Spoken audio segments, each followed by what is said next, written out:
there, all my friends in Dink's World. This is Dr. Jeff Horowitz, and it is another Wednesday. That means it's another hump day, and that means it's time for Humpday Happy Hour with Dentists in the Know. This is your backstage pass for current trends, politics, and education in the dental world. It's live, and it's over a little cocktail, again, out of my favorite drinking vessel in the world. We are here to bring you all of the great news of the world of dentistry and to talk to some great people, such as our guest tonight, Dr. Carla Cohn, who is a dear, dear personal friend, a general practitioner who went down the path of pediatric dentistry and never looked back. So lots of cool stuff to talk with her about. Anyway, I am joined, as always, by two of my best friends in the industry, Dr. Chad Duplantis and Dr. Jennifer Bell. The three of us together, you know what we are? We are all dentists. We are all business owners, and we are all educators. And you know what our job is, Chad? What is our job? Tell them what our job is. Our job is to bring all of you in the know. Well, guys, it's great seeing both of you. JB, do you have some news for us? Of course. Yeah. Way to take my first. Some really interesting news. Way to take my first, story. That's fine. No, I'm not gonna. It was the election, bozo. I'm just kidding. No. If you didn't know this by now, I'm not gonna. You must be living under a rock. And I'm not muted. Okay, we're going away. Do the news. Okay, you ready? Yes. Let's go. So we're going to start with an election story only because we were just talking about the election and the results here in the U.S.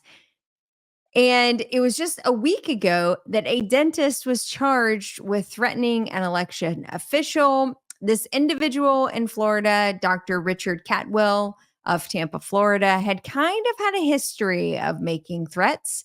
He had reached out to many individuals, actually, threatening bodily harm and injury to them over the last couple of months.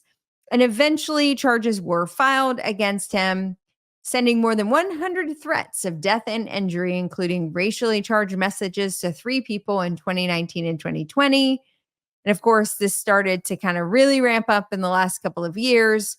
Between 2022 and 2024, he reportedly sent at least 7 additional threats to 4 public figures via Facebook and 1 election official, which I think was the final tipping point.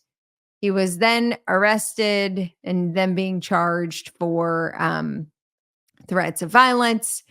Don't know if he's been sentenced yet or not, but as you can tell, this certainly was a heavily contested election cycle. Friends became enemies, enemies became friends. It was very weird all around. But here we are. Another dentist goes off the rails, threatening. Now he'll probably send me a threatening text as well. Regulatory issues are affecting Dentsply. So this is kind of interesting. I was watching and reading the Align investors report that came out a few weeks ago. It's always good to kind of listen to these investor calls and, get a feel for what's happening in the industry. And, Joe Hogan also mentioned sort of a softening of the dental economy in general, not just with Align, but just in consumer demand of dentistry. And that's what they're getting from their clients as well. And so, it's good to sort of stay on pulse. Well, on October 24th, Dentsply has temporarily suspended, or at least voluntarily suspended, their bite aligners and impression program. They are citing some FDA regulatory issues that they're running into. Some are state by state, others are under the federal regulatory body, but they have suspended their bite aligner program. And we are starting to see Dentsply reallocating those funds, investments, and marketing into other areas of the business. So I don't know if that means it's the end of bite aligners in the marketplace, or if this is just a temporary restructuring, working through federal regulations to come back to market. If the Align report is any indication between the softening of consumer demand of dentistry as well as the increased competition within the clear aligner market, then we may be starting to see a few of these companies experience some of the same struggles and maybe differentiate their portfolio once again. Dentsply is not a small company, so this is certainly a pretty significant decision. It was another scandalous story in the world of dentistry. Stephen Baird, an ex-CEO of a dental imaging company called S-Ray, was under accusation and was going to trial for fraud. It was an $11 million company. It was supposed to be a technology that would use ultrasound to replace dental radiography. He had a lot of investors. I'm sure many of them were dentists or had some affiliation in the dental field. This was all specific to dental x-ray replacement. He was being brought to trial for fraudulent fundraising and maybe never quite making good on the promises he was making. And then he was found dead. So Stephen Baird will never face any charges. He'll never pay the price of whatever he has cost other individuals, probably many in the dental industry, for those investments. So if you did invest in S-Ray, I don't think it's going to work out so well that you're going to be seeing back your funds. Maybe now's the time for Bitcoin. This is not financial advice, just maybe differentiating a bit. And with that, that's the news. So, JB, you want to hear the interesting thing is that the reason that he was brought up on charges to start with was throughout the whole process, he was making all of these fraudulent claims about how well the product was working and that they had received FDA clearance for the product based on how well it was working. And he all the while was still bringing investors on, and bringing some dental suckers into the market. No one's going to see their money from that. It sounded like very promising technology. They were even, the reason I got so excited about it was the potential that they talked about for airway application. Yeah, sure. And it just, obviously we never saw anything. We never saw a product. And, then the next thing I know, everything was quiet. And the FBI is knocking at the door saying, hey, we've got this, we've got multiple investors and we're investigating this fraud situation. Went on a couple of years, and he had gotten all the way to sentencing. So the trial happened, got all the way to sentencing, and he didn't show up at the last sentencing hearing, and they found him dead after 3 days. Did they ever report if it was suicide or? I'm gonna assume they have not yet. Where they left it, because I actually got a note from the FBI, and it said we will update everybody, but obviously there can be no sentencing if there is no person. Yeah. Do you think most of his investors were dentists or within the dental community? I think it was across the board. I think there were a lot of people throughout medical as well. Okay. Because they were really, really pushing this into the sleep market as well as dental. And it was just a widespread scheme, and as much money as they had brought in, I doubt that could have been raised just within dental. Right. Well, certainly not from us cheap dentists. No, definitely thank not. God I'm still going to be able to retire. Yeah, we're a special kind of cheap, right? Yeah, right. Well, I'm sorry for that, and I, not in any way making light. It just really sucks, and this is what, the second or third story now that I've come across in the last 6 months of individuals that have defrauded dentists out of cash. Yeah. There was the real estate investor guy who disappeared. Nobody actually knows where he is. They haven't been able to find him. Another individual that raised a bunch of money and then the company went belly up. So anyway. Well, Chad has a theory on all this, but what? Chad has a theory on all this from what I understand, but I don't know. It's long. Well, hold on. I'll let you know the theory real quick. It was a question that I asked Todd Dubrow when he was on a couple weeks ago. Oh, right. Do dentists just have targets on their forehead or rear ends that says, hey, ask me for money. I'll invest. Right. I mean, it's like we're like the easiest target. Hey, I got this great product. You want to invest? Yeah. How much you need? Minimum $7,500. Okay, I'm in. Yep. Can I do 2? Right. Why? Oh yeah, bring him on. Yeah. Can I move my retirement funds over there? Right. Yeah. Unfortunately, I got some great stupid investment stories from me, so we can share those. We should do a whole episode. We really should. This dumb investments that we made. That's a great show. Yeah. And actually, we should just have a panel of people come on and just go ahead, and if you say it out loud, it unburdens you of the information you have. Just say it to people so that they can just. And here's why I'm dumber than you. Yeah, exactly. And then everybody's kumbayaing each other. Don't feel so bad. We're totally doing it because trust me, my wife will kill me if I tell you all the one story. But man, she thought she was going to be the richest woman in the United States. And I was like, this just doesn't sound right, Ellen. I love you, but this something's going on with this. And then all of a sudden it's like, FBI busts the largest Ponzi scheme in the United States in recent history in North Carolina. So, all right. Well, let's do this. Let's bring our guest on because number 1, she's awesome. Yes. Number 2, you betcha. We've kept her waiting too long, and she's Canadian. I mean, they're so polite to us, and we're being so impolite, eh? Hey, you hoser. You want me to introduce her? Why don't you introduce her, Chad? I would love to.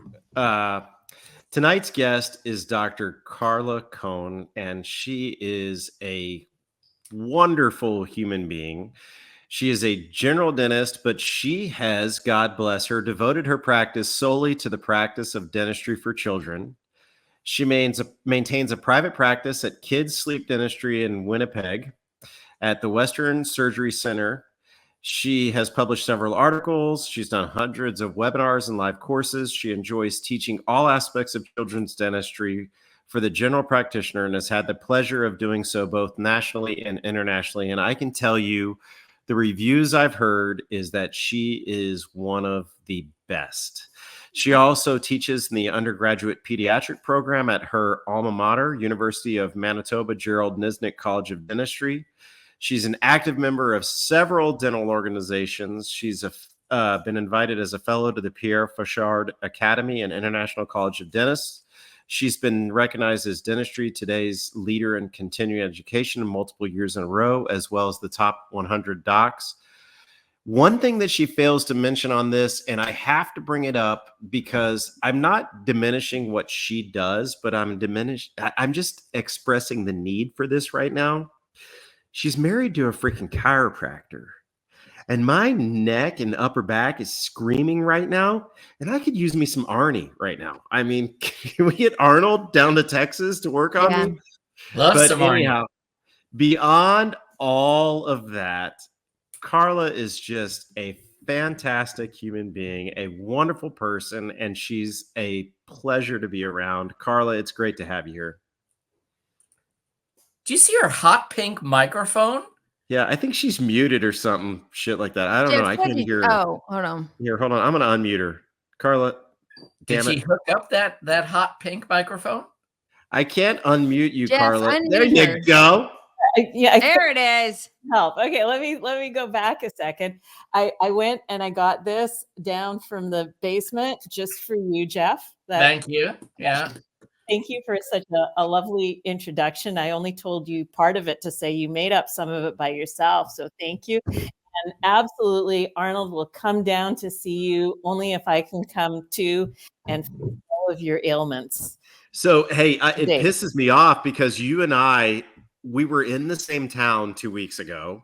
We were. We totally could have met for drinks, and I had no idea that you guys were there. Of course, I mean, it just was like, I see your post. I'm like, holy shit, we were just there. We were just there. We were just there. You know, and it's my bad because it wasn't a timely post. I waited a week until I got home and then it got posted. So, you know, I mean, we totally were in the same town. We were both in Nashville together. I'm sorry that didn't happen. But well, I'm really sorry I'm too. sorry.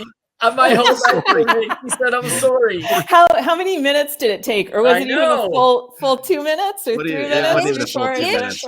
Yeah. Hashtag fulfilled. Okay, Yeah. well, you know, anything else I can do to help you out tonight? The microphone. You just threw another one out there. I've got your Dinks swag here. Oh, look at that. Look, you got a freaking umbrella too? Whoa, with an umbrella. Because, Nice. you know, you can't have a tequila sunrise without a little paper umbrella. Now, are you the bartender or is your husband the bartender? No, I made this. Yeah. I made it this time. You know, not exclusively me, but this time this was my craft. You did a lovely job. Chad, here's the deal. While Arnie is fixing our backs in Myrtle Beach, Carla can be mixing drinks. Right? Carla can be mixing drinks, That's and a then we great can just idea. have a full-on lecture the next day too. Or we can just have a party. Yeah. We can do that too. Yeah, we can do that too. Yeah. It sounds like a good time. Sounds wonderful. Yeah. Well, So, Carla, let's get into, for our listeners and for our viewers, what made you as a GP, because you very rarely hear this, that someone becomes a general dentist and then says, you know what, I don't want to be a specialist, but I'm only going to treat kids, and I'm just going to, you know, it's just something that you never hear. So how did you go down that path? What led you that way? And then, you know, kind of give us the chronology there and the backstory.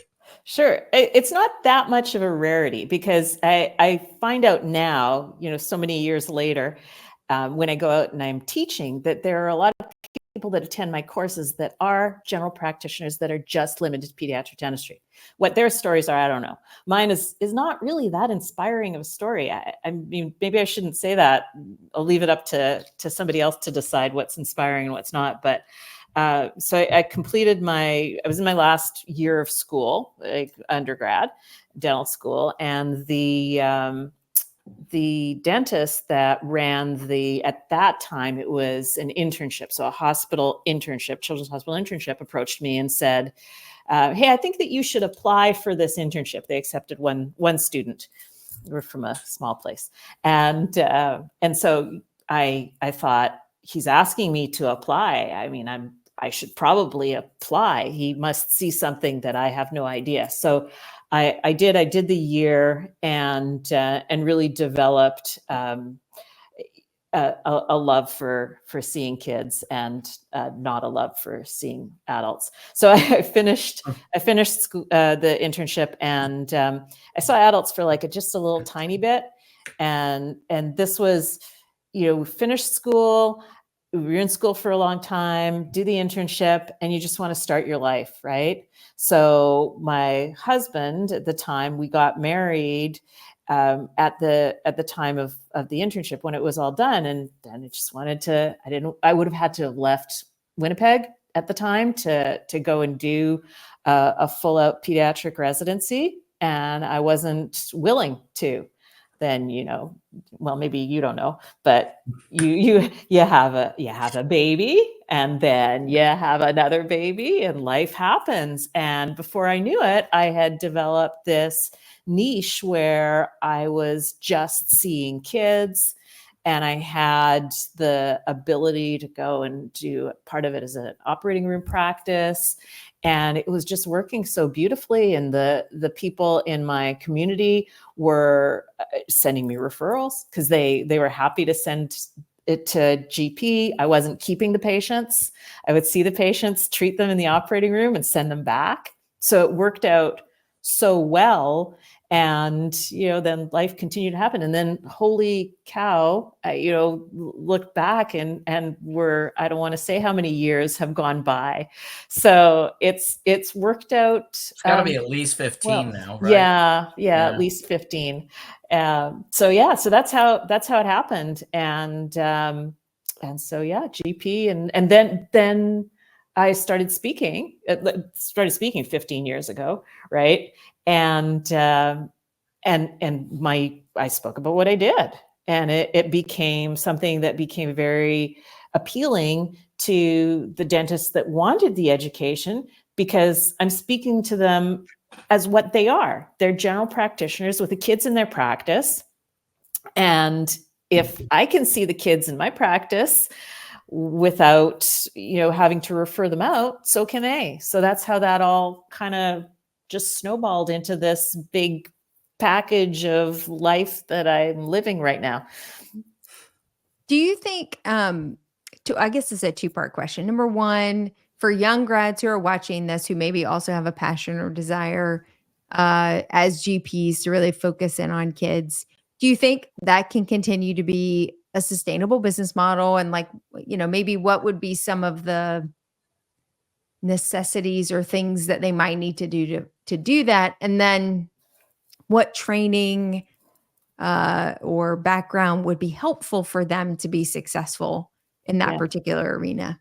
I think it's totally sustainable. I mean, I've done it for all of these years, and I think that the new grads can do it as well. I think that it's particularly important when you are not in a big city, when you're the only show in town, to be able to treat the kids in your practice and to treat them well. And you need to know how to do it. And it's not rocket science, right? Stay up to date with what the materials are, what the methods are, what's recommended, what clinical guidelines are. Learn how to do it and do it well. So procedure-wise and patient management-wise, both of it combines to make a positive impact for your practice. And if you can't grow your practice from the kids in your practice, what have you got? You have to maintain the kids in your practice and grow them into great adult patients if you're in a family practice. There's no way around it. I love an alternative business model because school is getting so cost prohibitive that if you can go get your general practitioner license to be able to do dentistry, and GPs can really focus in and do anything they feel competent and capable of doing, and you can build that skill set in your own general practice and then specialize as you niche yourself into the things that you really like without having to go another $300,000 in debt to pursue the education. I think these various business models and alternative ways to achieve a similar goal are going to become more and more important, because you aren't going to be able to, to your point, you want to start your life and your kids and you want to keep going. And then there's a whole financial burden that is starting to become a real issue with specialty programs, et cetera. So yeah, for sure. And you know what, there's a need. You look at the percentage of specialists and the percentage of general practitioners, and there's no way that the pediatric dentists can see all of the population. So, absolutely there's a need for specialists, and there are kids in your practice that you're not going to be able to see that are going to need to be referred. But the lion's share of them you should be able to take care of. They're straightforward kids. You just need to have the right materials, the right methods, and some patience and some patient management in order to do it properly. So, and a whole lot of Valium. Yeah, for the dentist. For the right? dentist, of right. course. Yeah. Of course. Or tequila sunrises. I don't know. Or that. Yeah. Carla, Start 8 a.m. Yeah. You said something that hit home a few minutes ago. You said something about staying up to date with the current procedures and the current, materials and technologies and whatnot. So a couple weeks ago, you all both know Ocho, Octavio Elizondo, who's a member of our group, good friend of ours. He and I were both at a lecture, and we're trying to fulfill some pediatric requirements, and it was current updates, trends, procedures, and materials in pediatric dentistry. Okay. So the first hour and a half, we sat there and we looked at each other and we're like, dude, I learned this stuff in dental school. And I mean, we're in our 50s. I hate to say that, but we're in our 50s, man. I mean, dental school was a long time ago. We're like, we learned all this in dental school. And then the lecturer goes, and here's something new. Now, I haven't done this yet, but I plan to next week. And he and I just kind of looked at each other and we're like, current trends, updates, materials, techniques, and technology in pediatric dentistry. And the first new thing we learn is an hour and 45 minutes in, and we have not done it yet. Right. Where has the time gone? Yeah. And I looked at him and I go, we need to go to one of Carla's lectures. Absolutely. Because you really, everything that you do is state of the art. And so, as a general dentist who's chosen to just treat kids, I think you have so much to offer, and there's so much out there. It's just like, and that's where I'm going next time. I'm going to Carla's lecture. Awesome. So you'll be my star student. I'll just be there to check a box, because it doesn't mean I'm going to see more kids. But it's funny. I have a lot. We're not so funny. I have a lot of people that come to my classes. Like, people go to CE for all kinds of reasons. Right? You need the credit hours. You need to fulfill your AGD fellowship. You're the guy in the office that is designated to see the kids. So you feel like you need to. I have people come because they want to learn something to take care of their own child or their grandchild. They realize they don't have this. So people come for all kinds of reasons. I forgot where I was going with that. So just to check a box sometimes happens when people come to the course, but you don't know what you don't know.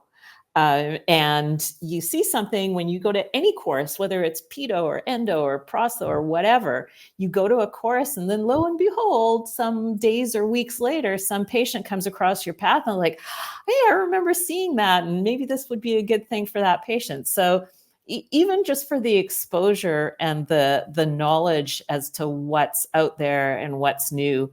And if you're not using the product, you probably shouldn't be talking about the product. Definitely not. So here's a question for you. What is new as far as like alternatives to stainless steel crowns in children? Oh my gosh. So what a sexy topic. Yeah, it is. It is. I think it's a sexy topic. So you look stainless steel. Stainless steel. I mean, stainless steel still got like a huge place. But so after stainless steel came pre-veneered stainless steel crowns, which have some drawbacks, and then zirconia crowns came along. So prefabricated zirconia crowns, they're very popular. Then there were some other materials that were more flexible that came along from certain companies that are not as aesthetic, but a little easier to place. There's a brand new crown that is now on the US market that is called Ceramir Pediatric Crown. And it's like a resin type of a material, not quite like a strip crown, but not quite like a zirconia crown. So I think that's got some legs to it. Are those prefab, Carla? Yeah, those are prefab. All right, so hold on. You got to pause a little bit, because I'm pausing. I know what you're going to ask. You said Ceramir. I knew you were going to go. I got a little bit excited. Yeah. Let's talk a little bit about the composition of this, can we? Okay, so we can. It's not made out of Ceramir. You're not the first person that has thought that. But it's got to be biocompatible, or they're not going to. No, it's No, it is. I mean, it's, BPA free and all the rest of those things that we biocompatible. don't want. So Bio-friendly. yeah, okay. So bio-friendly, but it Yeah. is distributed by the same company that is distributing Ceramir, hence the name. So it's neither made of the Ceramir product. It is not, which is calcium aluminate glass ionomer. It is neither made of that, nor is it cemented with that. So it really is like a resin composite type material that then either gets cemented with a resin cement or lined with a resin composite as it's cemented. So like literally brand new. This is just come out into the States. And I just had an opportunity to trial them. But I think it's an interesting concept. So they're not, they're from they came from another country to United States, and eventually they'll make it into Canada because that's how things roll. Very That's nice. something interesting to change topics slightly, but go back to something that you said earlier, which is why it's so important that people be exposed to these other disciplines. So, you said people have multiple reasons for coming to your courses. Maybe they want to treat their own kid. Maybe they've been designated as the person that's supposed to treat the kids in the practice. What I found about CE is that it's always a pathway to something you didn't intend for it to be when you first sought the course out. So you meet someone inspirational like you, and I go, okay, this is awesome stuff, but maybe I don't want to see that many kids. How else can I use this information? So just going back, the early part of my career, I went into general practice, and we only had one pediatric dentist in the entire county. And everyone out there's heard this story 1,000 times, so I'm not going to go into that whole thing. But I started taking pediatric and ortho courses only to find my love in ortho and growth and development and airway. Yeah. And where I learned all that pedo, and it served me so well because I built a practice so quickly, and the largest demographic was the 10 and under. For the first 10 years of my practice, it was the 10 and under. But instead of really just staying in that rabbit hole, I said, okay, we're going from 3 nitrous cases a day to 2 nitrous cases a day to 1 nitrous case a day. I just don't want to do the dentistry on these kids. But I saw all these growth and development things and orthodontic things that I did develop a passion for. Yeah. So it's you never know by going and learning something what direction that will take you in your clinical career. So I just thought that was really profound what you were talking about earlier. Yeah, well, it's true. One thing leads to another. So there's that where you can find your passion related to it or because of it. But then there's just the simple fact that even if you don't want to see the kids in your practice to take care of them, when you're referring them out, at least refer them out with the right information. Right. So many kids come with just like wrong advice, and let's do what's right for our kids and give the parent the right advice too. Great point. Well, and as GPs, we're bound, like whether we specialize in pediatrics or not, if you're seeing the general population, you have to be well-versed in absolutely all the disciplines that we currently treat. So we have to stay up to date. We have to take your kinds of courses. We have to take endo courses, even if we hate a root canal. We have to diversify and continue to invest in the education because to your point, they depend on you to make the proper recommendations, and then put them, if you don't want to do it, fine, put them in the hands of someone directed care to say, I don't want to do it. I know someone who can do it better than I can. Yeah. And we're going to work professionally and collegially together to get your baby well cared for. And I think who doesn't benefit from that scenario? Yeah, absolutely. Yeah, you're absolutely right. There you All right. go. Well, I wanted to talk about the materials conversation that you were getting into. I would love to know the algorithm. We have all this myriad of choices now. If What do you do? how do you choose? How do you- I mean, as a semi-prosthodontic adult dentist, I have an algorithm that I kind of go through as I'm choosing materials and Right. thinking about what I think will perform well. But I don't know that I have, as cohesive of a thought process on a pediatric tooth and how do I choose, the right material in the right clinical situation Right. for the right outcome. Yeah. So, you go through the thought process in your head, and if you don't see kids all the time, right, where do you start? Yeah. To your point, right? So, size of the lesion and patient cooperation are paramount. And then you go from there to is the tooth near exfoliation or not near exfoliation? And on that same level, is the tooth causing the patient discomfort? And then that's going to lead you down a path of materials that are, if the tooth is restorable, if we've gone down that path where we're saying, yes, we're going to restore this tooth, then you go down for a little further into our hydrophilic and our easy materials and our hydrophobic and our more technique sensitive materials, and choose based on that. Because, and I say this probably every single course that I take, well, we've got to be thinking, well, why am I not just choosing the easy materials for all of our patients? Because of course the strength of these materials is different, and the durability and the longevity. So I can't go in and say, I'm gonna silver fluoride and glass ionomer every single patient, because that's not going to give me the quality of life of that tooth that I need in certain situations.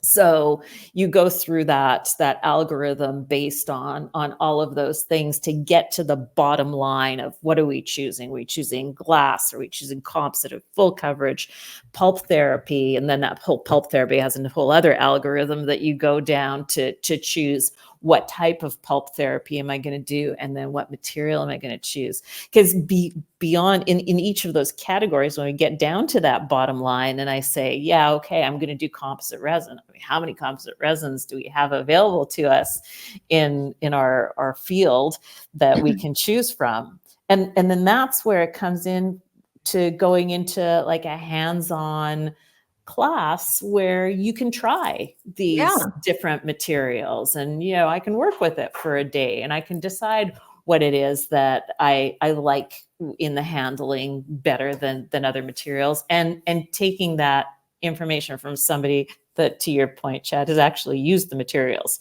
and can show you what their long-term results are for those patients, not a 3-month trial either. Or no month trial. Or no month trial. Or no month trial. Yeah, those are not reliable. It was a Maybe next you were a trial. part of the experiment, Chad. It was a next week trial. I'm going to try this next week. Yeah, I'm feeling pretty good about it. Yeah. It sounds like it's promising. Yeah. It is.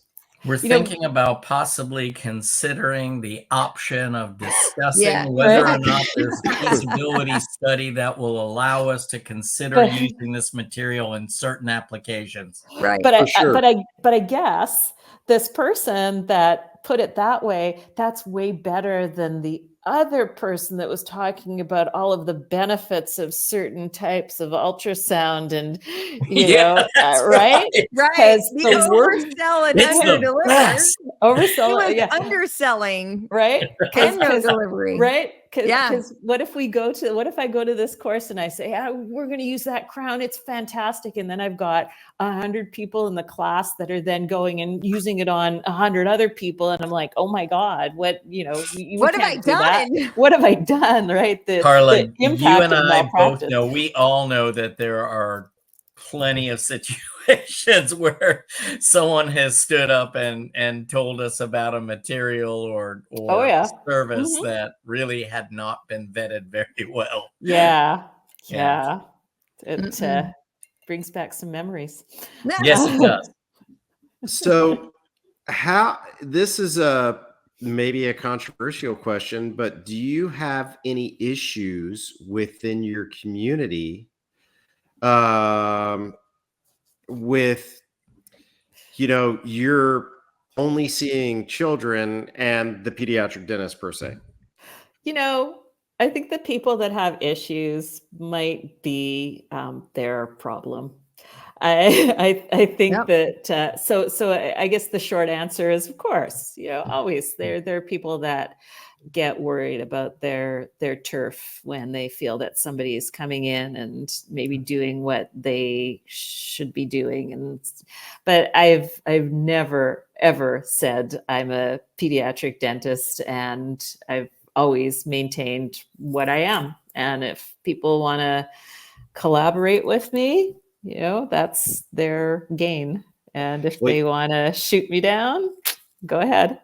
I love that answer. So we have a really good friend of the show that's an endodontist, and he teaches GPs endo. Yep. And he's like, you know what? I can't do all of them. Right. I might as well if I'm going to keep doing this, I want to show you how to do them better. Well, absolutely. Because I'm so busy that I can't do it all, So Right. And let's think about why we do what we do. We're taking care of patients, and if we're not working towards the benefit of the patient in globally, why are we doing this? I mean, I'm sure that all of you have people that reach out to you from all kinds of places asking for help and asking for questions. That's what we do. We help people, and we answer their questions. And being out there and having your face on social media and all of these things that you do and that I do, I have people from all around the world that will reach out and ask me for questions. And one of my kids said to me, "Well, they keep asking you because you keep answering them." I'm like, "Well, they're asking, I'm gonna answer. If I've got help, if I can help this person help their patients, or even just help them be a better dentist, why wouldn't I?" So it's what we do for, I guess, the love of our profession too, right? Otherwise, all of us would be drinking our tequila sunrises by ourselves or with our families, and not spending. I mean, how many hundreds and thousands of hours do you spend doing what you do and promoting the profession in the way that you promote it? Mhm. Nobody's forcing us to do this. You do it because you love it. Right. No, Well, we do it because of the millions that roll into our Of mailboxes. That's Of it. course, yeah. Yeah. I mean, Yeah. besides that, Yeah. of course. Yeah. Yeah, It's me kind of too. the obvious. Yeah, yeah. that's really funny. Jeff and I were at this conference 2 years ago this month, and David Rice and his group did a little short Instagram segment, and they pull you to the side, and they're like, "How much do you make?" And it's a total joke. Okay, it's a total joke. We all came up with these ludicrous answers, and the hate that we received Oh my on God. Instagram was like, Oh, like they ask you an asinine question that you're never going to answer, because quite yeah, honestly, most of us don't know the answer. right. And That's then actually you give factually this, true. you give this ludicrous freaking answer, and people are like, "Oh, that's why dentists are such dicks. They just come up with some answer and da da da da da." And I mean, Yeah. I'm sitting there reading through this, and my stock and He trade couldn't answer comment because was, his private jet was waiting on the yeah, runway. yeah. Yeah, And right, I must have I just copied and pasted this. It was a joke, folks. right, It was right. a joke. It was a Oh, joke. Calm It was a down. joke. Yeah. yeah, Calm. So yeah. one of the real questions that I have now that we go through this is what do you find value in a laser in your practice? I think lasers are great. For me, the way I practice, it's not great, because right Okay. now, like the last 3.5 years, I'm solely in the operating room. And for me, in the operating room, the laser's not fast enough Mhm. for, like, a hard tissue laser is not fast enough for what I need to to get this kid in and out. But I have used soft tissue lasers for frenectomies in the past. Some people use lasers for their pulpotomies. So I think that they've got a great place, and a hard tissue laser I think has a great place in a pediatric practice or general practice seeing kids. I think that there's a place for it, not in my personal realm of my little world right now. The only reason I ask is because a couple weeks ago we had an orthodontist on and we talked about myofunctional therapy and all that stuff. And the myofunctional therapist refers like almost every single kid that has a tongue tie to a general dentist that solely treats kids, that has built a really reputable laser practice. Yeah. And, I was just wondering if that was part of your practice as well, because it's, this is a general dentist that only sees kids, a lot of what you do, but she's really incorporated lasers into her practice. So I was just curious.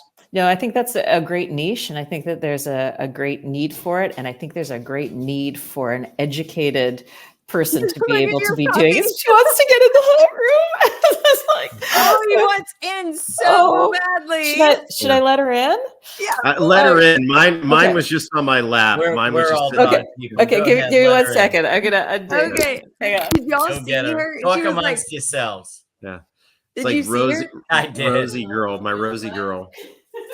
Oh, she's fine.